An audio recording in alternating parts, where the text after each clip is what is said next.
Welcome to I'm Your Target Demographic, and today we're diving into the history of Wonder Woman, where she came from, what she can do, and some other interesting facts you may not know. This is a superficial overview, so feel free to share your favorite Wonder Woman moments in the comments below. Wonder Woman first appeared in an issue of DC's All-Star Comics in 1941, with her first cover being Sensation Comics #1. She is an Amazonian, a warrior born and raised on an isolated island that was originally called Paradise Island, but was later renamed to Themyscira, which is the capital of the Amazons in Greek mythology. The Amazons are a society full of women, both warriors and scholars. Wonder Woman herself is actually named Princess Diana, someday to replace her mother, Queen Hippolyta. DC gets a little confusing with timelines and continuities, so how Diana comes into contact with the rest of the world has been written a few different ways. In the original stories, Captain Steve Trevor crashes onto the island and she escorts him back, where she makes contact with the Justice League and begins to work alongside them. In newer stories, she was actually designated as an ambassador to the rest of the world. She goes by the alias Diana Prince when she needs to.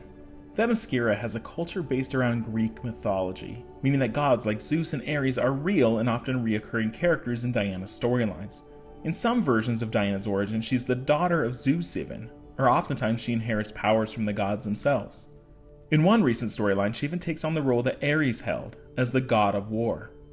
In general, her powers are inconsistent and often changing. A pretty consistent power of hers is her super strength, able to rival that of Superman. She's also incredibly fast and durable, one of DC's heaviest hitters in terms of physicality. Her most unique powers come from various artifacts and weapons that she uses. One of her classic weapons is the Lasso of Truth, a golden lasso that is nearly indestructible, and like the name would imply, forces anyone caught in it to tell the truth. There was a time when the lasso completely mind-controlled others, allowing Wonder Woman to give them direct orders, but that power is also inconsistent.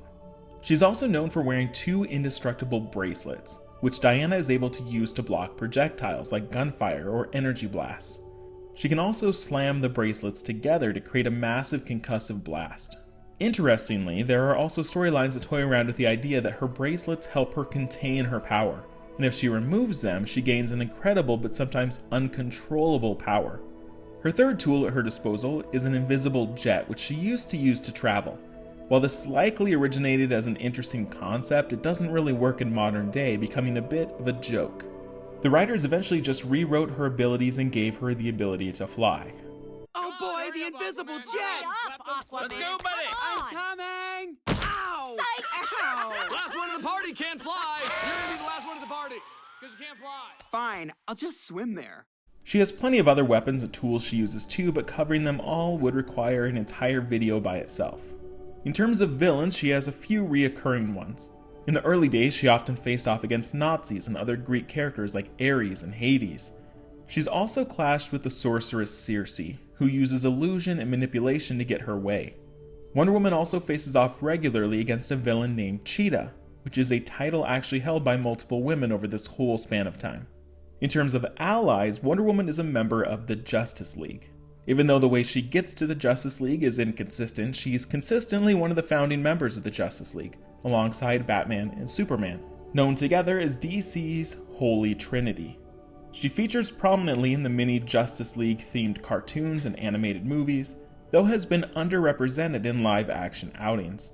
In the 70s, we got a Wonder Woman television show starring Linda Carter, which ran for 3 seasons. We recently met Diana in the film Batman v Superman, with her first solo movie coming soon, played by actress Gal Gadot. Her solo movie will be followed by an appearance in the Justice League film. Her first ever appearance in a feature film, though, was actually a Lego version of Diana featured in the Lego movie. In terms of other cultural impacts, Wonder Woman has been an icon for many, many years as a symbol of feminism. The real-world United Nations even honored Diana as an honorary ambassador for the empowerment of women and girls, with both Linda Carter and Gal Gadot speaking, as well as other representatives from DC Comics. One of the leaders of the feminist movement in the 60s and 70s, Gloria Steinem, is a big fan of Wonder Woman and even confronted DC Comics when they would depower Wonder Woman on various occasions. She was literally the only game in town. I mean, she was the only hero that made you feel good about yourself. Wonder Woman has also more recently become an icon for LGBT communities, with more and more allusions to the fact that she is bisexual. Previous writers have talked on Twitter, they've talked in interviews. The consensus is that it would be impossible not to be when you live in a community entirely of women.